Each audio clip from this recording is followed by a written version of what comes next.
नमस्कार। इस बुलेटिन में आपका स्वागत है। मैं हूं तेजिंदर सिंह और मेरे साथ है मेरी सहयोगी सोनू, जो सांकेतिक भाषा में खबरों को आप तक पहुंचाएंगी। तो आइए शुरुआत करते हैं हेडलाइंस के साथ।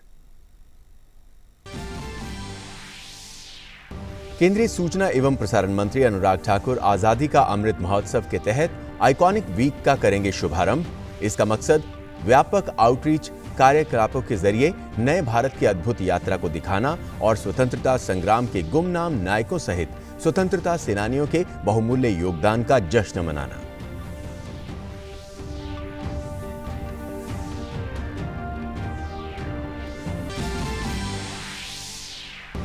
अफगानिस्तान से भारतीयों को सुरक्षित निकालने का काम जारी। दूसरे जत्थे में अफगानिस्तान से दोहा लाए गए 146 भारतीयों को आज लाया जा रहा है स्वदेश।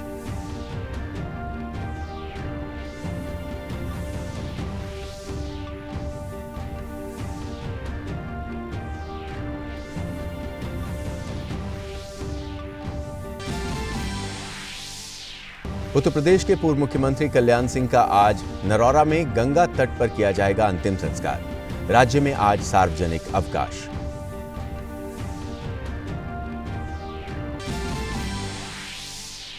कोविड-19 टीकाकरण का कुल आंकड़ा 58 करोड़ 15 लाख के पार।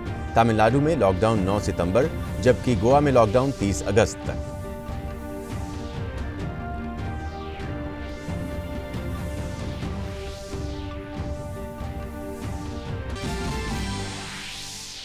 अमेरिका ने नागरिक विमानों को अफगानिस्तान से निकासी में शामिल होने का दिया आदेश। बाइडेन ने कहा, आईएसआईएस और अफगान समर्थित आईएसआईएस के सहित इस किसी भी स्रोत के खतरे की निगरानी के लिए निरंतर सतर्कता बनाए रखना जरूरी।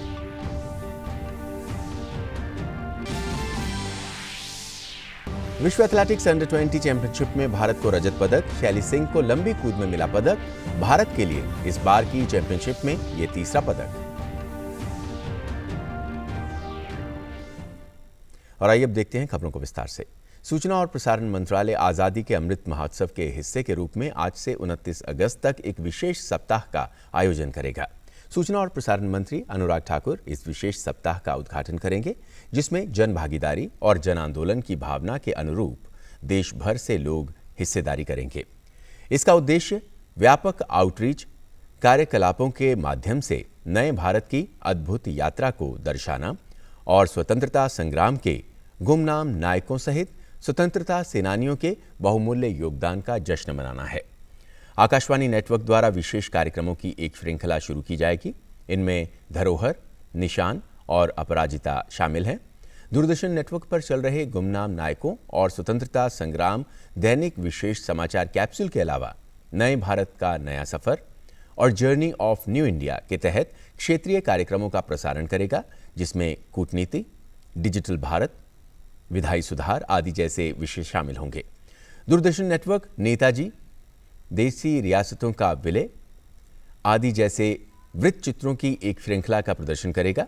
फिल्म प्रभाग द्वारा उत्साह को बढ़ाने के लिए इंडिया एट 75 प्रगति की यात्रा और इंडिया एट 75 भारत के प्रतीक जैसे अन्य ऑनलाइन फिल्म समारोहों की एक श्रृंखला 23 से 25 अगस्त और 26 से 28 अगस्त 2021 तक आयोजित की जाएगी।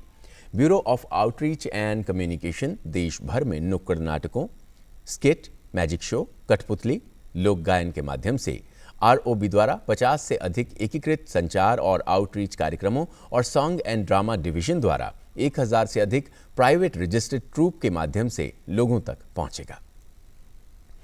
अफगानिस्तान से भारतीयों को सुरक्षित निकालने का काम जारी है। इस क्रम में अफगानिस्तान से दोहा लाए गए 146 भारतीयों को आज स्वदेश लाया गया। इससे पहले कल करीब 300 भारतीय नागरिकों को 3 विमानों के जरिए स्वदेश लाया गया था। भारतीय नागरिकों के साथ कुछ विदेशी नागरिकों को भी भारत लाया गया था।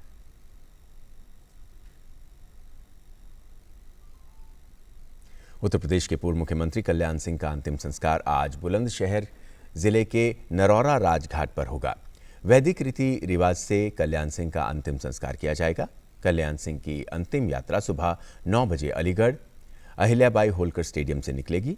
कल्याण सिंह की शव यात्रा उनके पैतृक गांव अतरौली होते हुए बुलंदशहर नरौरा के राजघाट तक 3 बजे तक पहुंचेगी। वहीं राजघाट पर उनके अंतिम संस्कार की तैयारियां पूरी हो गई हैं। उनके अंतिम संस्कार में गृह मंत्री अमित शाह, रक्षा मंत्री राजनाथ सिंह और मध्य प्रदेश के मुख्यमंत्री शिवराज सिंह चौहान भी शामिल होंगे। राज्य में आज सार्वजनिक अवकाश होगा। कल्याण सिंह का पार्थिव शरीर रविवार को अंतिम दर्शन के लिए लखनऊ में उनके आवास, विधान भवन और भाजपा कार्यालय में रखा गया। पीएम मोदी और भाजपा के राष्ट्रीय अध्यक्ष जेपी नड्डा ने लखनऊ पहुंचकर कल्याण सिंह के अंतिम दर्शन कर श्रद्धांजलि दी। वहीं सीएम योगी समेत कई बड़े नेताओं ने कल्याण सिंह को श्रद्धांजलि दी। कोविड के खिलाफ देश की जंग जारी है। देश में कोविड-19 टीकाकरण का आंकड़ा 58 करोड़ 15 लाख के पार पहुंच गया है। देश में सभी के लिए टीकाकरण का नया चरण इस साल 21 जून से शुरू किया गया था। भारत में कोविड के वर्तमान में 3,53,398 सक्रिय मामले हैं, जो कि 152 दिनों में सबसे कम है। रिकवरी दर बढ़कर 97.57% हो गई है, जो मार्च 2020 के बाद सबसे अधिक है। गोवा सरकार ने रविवार को कर्फ्यू 30 अगस्त तक के लिए बढ़ा दिया है। कर्फ्यू 30 अगस्त को सुबह 7 बजे तक लागू रहेगा। राज्य सरकार द्वारा जारी अधिसूचना के अनुसार सभागारों, सामुदायिक भवनों के साथ साथ रिवर क्रूज, स्पा, पार्लर और कसिनो के संचालन पर प्रतिबंध जारी रहेगा। राज्य में कोविड-19 के बढ़ते मामलों के बीच इस साल मई में कर्फ्यू लगाया गया था, जिसे लगातार विस्तारित किया जा रहा है। केंद्रीय रेल मंत्री अश्विनी वैष्णव की ओडिशा में 4 दिनों की जन आशीर्वाद यात्रा पूरी हो चुकी है। यात्रा समाप्त होने के बाद भुवनेश्वर लौटने के दौरान रेल मंत्री ने स्टेशन पर फर्स्ट क्लास वेटिंग हॉल छोड़कर प्लेटफॉर्म पर ट्रेन का इंतजार किया। उनके साथ 2 सांसद भी सफर कर रहे थे। इस दौरान रेल मंत्री गैंगमैन कर्मियों से भी मिले। उन्होंने हौसला अफजाई करते हुए सबसे अपने कर्तव्यों का पालन करते रहने को कहा। उन्होंने वहां मौजूद रेल कर्मियों की सराहना करते हुए कहा कि उन लोगों की वजह से ही भारतीय रेल आगे बढ़ रही है। और आइए अब देखते हैं डीडी नेशनल पर प्रसारित होने वाले कार्यक्रमों की झलकियां डीडी प्रीमियर्स में।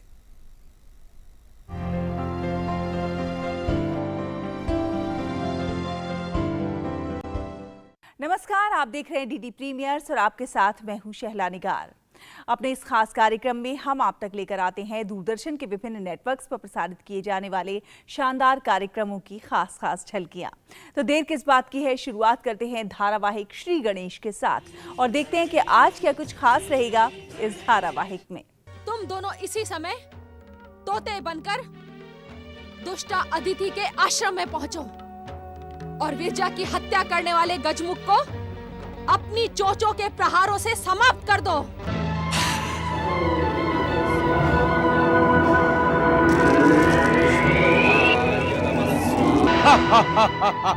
तो देखते रहिए धारावाहिक श्री गणेश सोमवार से शुक्रवार रात 9 बजे डीडी नेशनल पर।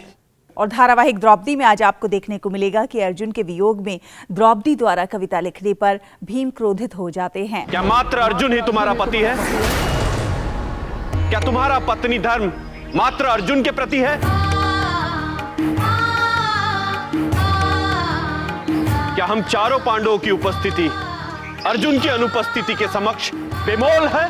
तो आगे क्या होगा जानने के लिए देखिए धारावाहिक द्रौपदी सोमवार से शुक्रवार रात 8 बजे डीडी नेशनल पर। और अब बात करते हैं धारावाहिक कलेक्टर बहू की। इस धारावाहिक में आज आपको देखने को मिलेगा कि शहर से गांव की ओर जाते समय राज शिव को कविता सुनाता है। इधर गांव में बड़े ठाकुर द्वारा राज और शिव का भव्य स्वागत किया जाता है। अरे बड़े ठाकुर साहब, छोटे ठाकुर साहब, कुंवर साहब आ चुके हैं।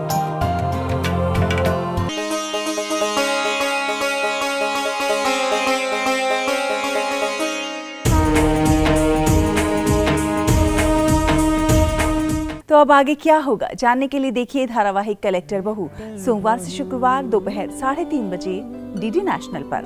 बात करते हैं धारावाहिक क्योंकि जीना इसी का नाम है कि इस धारावाहिक में आज आप देखेंगे कि किरण पुरानी बातें याद करके हीरा लाल से जानना चाहती है कि आखिर उसके दिल में चल क्या रहा है। एक बात आज सच सच बताओगे? पूछो। उस रात पार्टी में जो भी हुआ या जो भी हमारे बीच नहीं हुआ उसका तुम्हें बुरा तो नहीं लगा ना? नहीं किरण, कभी नहीं। मंगत बाबू, विद्या अब शादी के लायक हो गई है। आप कहें तो मैं उसके लिए अच्छा सा लड़का देखूं? ये तो बहुत अच्छी बात रहेगी। तो देखते रहिए धारावाहिक क्योंकि जीना इसी का नाम है, सोमवार से शुक्रवार सुबह 11:30 बजे डीडी नेशनल पर। तो दूरदर्शन के विभिन्न नेटवर्क्स पर प्रसारित किए जाने वाले इन शानदार कार्यक्रमों का आप उठाते रहिए आनंद। हमें दीजिए अनुमति। नमस्कार।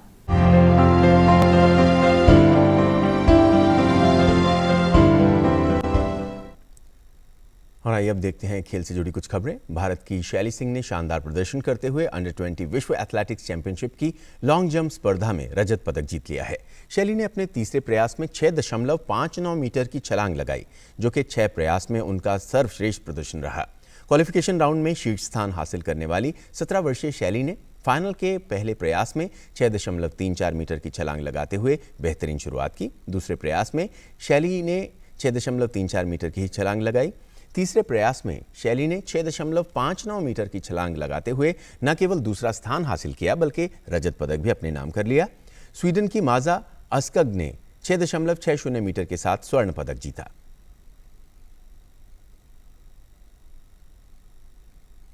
केंद्रीय खेल मंत्री अनुराग सिंह ठाकुर ने अंडर-20 विश्व एथलेटिक्स चैंपियनशिप में रजत पदक जीतने वाली शैली सिंह को बधाई दी है। खेल मंत्री का कहना है कि भले ही वो 1 सेंटीमीटर से स्वर्ण पदक से चूक गई हों, लेकिन उनका भविष्य उज्जवल है।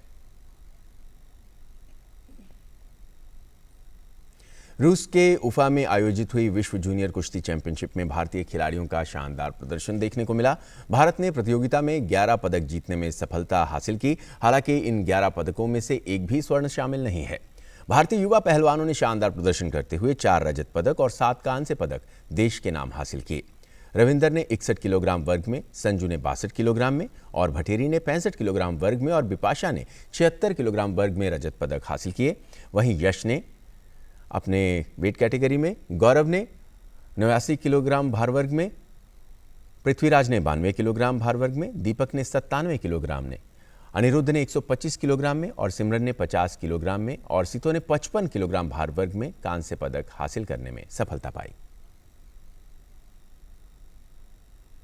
मंगलवार से टोक्यो में पैरालंपिक खेलों की शुरुआत होने जा रही है। दुनिया भर के पैरा खिलाड़ियों के बीच होने वाले खेलों के इस महाकुंभ में भाग लेने के लिए भारतीय दल का पहला जत्था टोक्यो पहुंच चुका है। भारत की तरफ से इस बार उसका अब तक का सबसे बड़ा 54 एथलीट्स का दल पैरालंपिक्स में भाग ले रहा है। ये खिलाड़ी 9 अलग अलग खेलों में अपनी दावेदारी पेश करेंगे। मंगलवार को होने वाले उद्घाटन समारोह में भारत के कुल 11 सदस्य शामिल होंगे। इसमें 5 एथलीट और 6 अधिकारी हिस्सा लेंगे। वैसे खिलाड़ियों की संख्या पर कोई पाबंदी नहीं है, लेकिन भारत के सिर्फ 7 एथलीट ही अभी टोक्यो पहुंचे हैं। इनमें 2 टेबल टेनिस खिलाड़ी सोनल पटेल और भाविना पटेल बुधवार को अपने खेल का आगाज करेंगे। रियो पैरालंपिक खेलों में स्वर्ण जीतने वाले मरियप्पन थंगवेलु ध्वजवाहक होंगे। थंगवेलु के अलावा चक्का फेंक खिलाड़ी विनोद कुमार, भाला फेंक athlete Tekchand, power lifter Jaydeep और सकीना खातून उद्घाटन समारोह में शामिल होंगे। और इसके साथ ही इस बुलेटिन में फिलहाल इतना ही। इजाजत दीजिए। नमस्कार।